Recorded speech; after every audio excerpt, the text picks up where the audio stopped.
Olá, vamos continuar aí o nosso estudo. Hoje vamos falar um pouquinho sobre compliance, essa ferramenta de gestão que antes era uma novidade e agora aí já tão falada e tão requisitada dentro das instituições, principalmente nos órgãos e organismos da saúde. O compliance ele é uma ferramenta que se originou aí nos Estados Unidos por meio de algumas legislações e que teve aí, digamos, um boom aqui no Brasil a partir da lei anticorrupção, onde trouxe aí o mecanismo de compliance como uma ferramenta de atenuação de eventual penalidade dentro das organizações. E lá também a gente tem os pilares do compliance. Antes de a gente falar aí desse viés prático também, assim como nós fizemos quando a gente falou de governança corporativa, eu gostaria de trazer aqui alguns contextos teóricos e uma introdução sobre o tema de compliance, para quem nunca ainda ouviu falar nesse instituto, tá? Primeiramente, eu gostaria de dizer que quando a gente estuda sobre compliance, a gente deve aprender que ele não é um conceito de aplicação temporária, tá, para as organizações.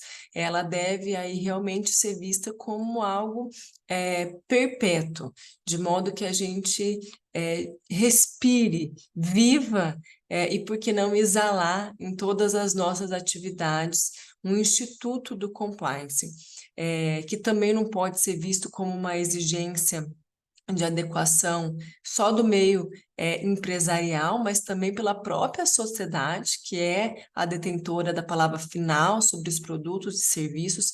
E hoje a gente, inclusive, fala que o consumidor ele tem um novo perfil de observar a credibilidade daquele para qual ele está consumindo. Então, realmente é algo muito importante. E também gostaria de dizer para nós, profissionais, que apesar de a gente ter tido esse boom, como eu comentei, a partir de 2015, o compliance ainda é visto como uma novidade aqui no Brasil quando a gente fala da perspectiva profissional. Então, a gente ainda tem uma carência de profissionais competentes em compliance, o que realmente vale muito a pena a gente ter uma especialização maior nesse assunto, tá? Então, eu gostaria agora também de falar para vocês que o compliance ele vem, como eu disse, do inglês, e compliance tem uma origem do verbo em inglês to comply, que significa estar em conformidade. Estar em conformidade com o quê? Tanto com as regras externas, seriam as legislações, como as regras da empresa, as regras internas, o que é muito bacana. E o que também nos permite dizer que nenhum compliance é igual, justamente porque cada um vai se adequar à realidade, à missão e aos valores daquela determinada instituição, já que ele não visa cumprir apenas as leis externas, mas também as próprias regras internas daquela determinada instituição. Então, o objetivo de uma norma de compliance deve aí focar o resultado a qual a gente pretende atingir. Tá? Então, seja aí mitigar os riscos decorrentes do cometimento aí de condutas pessoais ou organizacionais, como também atingir a missão, a visão e os objetivos daquela empresa. Gostaria de comentar com vocês sobre algumas terminologias que são específicas do mundo corporativo aqui do compliance, que todo mundo que trabalha precisa saber aí sobre algumas regras, tá? E algumas terminologias. A primeira delas que eu gostaria de mencionar é sobre o risco de compliance, tá? Que é definido aí como um risco legal de sanções regulatórias, de perda financeira, de perda reputacional também, tá? Que a organização pode vir aí a sofrer como resultado de falhas aí no cumprimento de leis, de regulamentações, de códigos de conduta internos e de boas práticas, tá? Então, quando a gente institui compliance, a gente mitiga esses riscos de compliance. Ser compliance também é uma terminologia que a gente precisa entender, que é ter aí um profundo conhecimento das normas da empresa, sempre adotando os mecanismos sugeridos, sempre baseados na ética, nas atitudes idôneas, tá? Por isso que a gente sempre bate na tecla da conscientização e do treinamento, para que toda a equipe passe a respirar e ser compliance. Outra terminologia, outra ferramenta, outro instituto do compliance é o Compliance Officer, tá? Esse aqui é muito bacana porque é a materialização do compliance em um indivíduo, então é uma figura essencial do Instituto, tá? Porque vai ser aí o responsável pela condução do compliance desde a sua implementação até quando estiver em plena execução na organização. O Compliance Officer, ele pode ser uma equipe, pode ser uma pessoa interna da empresa ou pode ser uma empresa externa terceirizada, tá? Que, aliás, para certificações ISO, normalmente se prefere que o Compliance Officer seja alguém ou uma empresa externa para garantir aí a total imparcialidade que deve ser inerente ao compliance, tá?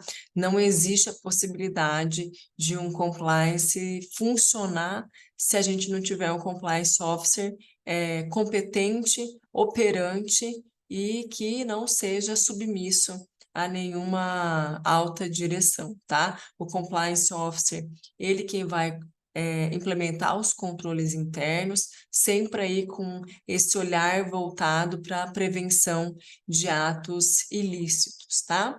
Outra terminologia que é muito comum no meio do compliance são os stakeholders. Então, os stakeholders são as partes interessadas e eles podem ser divididos aí em internos e externos. Os internos a gente pode exemplificar como acionistas, se a gente estiver diante de uma sociedade anônima, a alta direção, assessoria jurídica, auditoria interna, o TI, tá? Já os externos são toda a cadeia em volta, né? Então, os clientes, as agências reguladoras, as empresas consorciadas, os patrocinadores, tá? Então, todas essas partes interessadas naquela instituição a gente chama de stakeholder. E é de extrema importância que o compliance officer tenha um bom relacionamento com esses stakeholders, tá?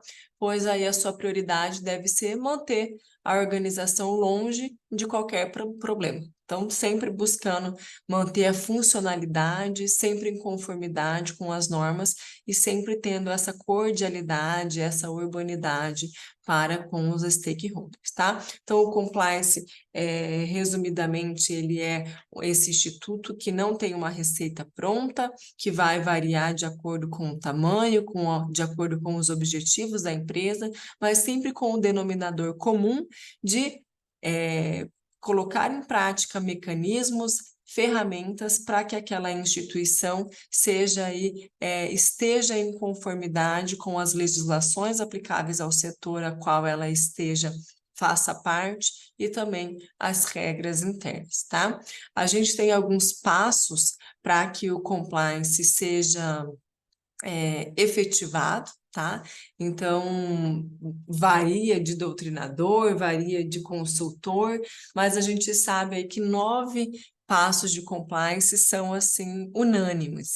Então, a gente tem a questão de o tone at the top, né? Ou seja, que a alta direção, ela deve dar o exemplo, então o exemplo deve vir da alta direção, inclusive também pensando em possíveis certificações ISO, se a gente não conseguir evidenciar que a alta direção está comprometida com o compliance, né, a gente já vai ter aí grandes chances de fracasso com o nosso compliance. A gente precisa de uma supervisão, então sempre ter ferramentas de acompanhamento, de monitoramento da conduta ética dentro da organização. Gestão e conscientização, isso eu sempre falo e sempre vou falar, né? Então, o gestor aqui pensando em como implementar, como manter constante políticas de compliance na organização, sempre está fazendo as revisões no código de ética, tá? Com essa ideia de uma responsabilidade para com todos os stakeholders, como a gente já também estudou. Fazer um risk assessment também é algo que é necessário para a gente falar que o compliance está efetivo dentro de uma organização, tá? Então, sempre criar algumas ferramentas para que a gente faça uma estimativa, um monitoramento dos riscos inerentes a cada situação evidenciada. Tem várias metodologias, a gente fala lá do COSO, das próprias checklists de ISO, a certificação ONA também traz algumas metodologias próprias de fazer essa apuração de risco dentro da organização, mas independente da metodologia, é preciso ter uma forma evidenciada de que aquela organização está monitorando e evidenciando os riscos inerentes aí às situações que porventura envolvam o seu setor.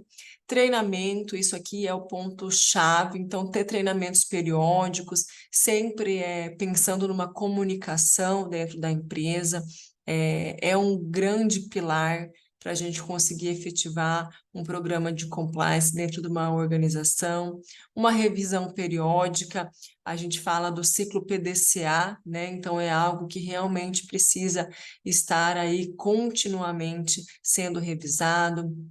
Controle e reforço, tem um controle interno, uma auditoria interna também, variando a metodologia, mas é importante que tenha esse controle, essa cultura de se autorregular.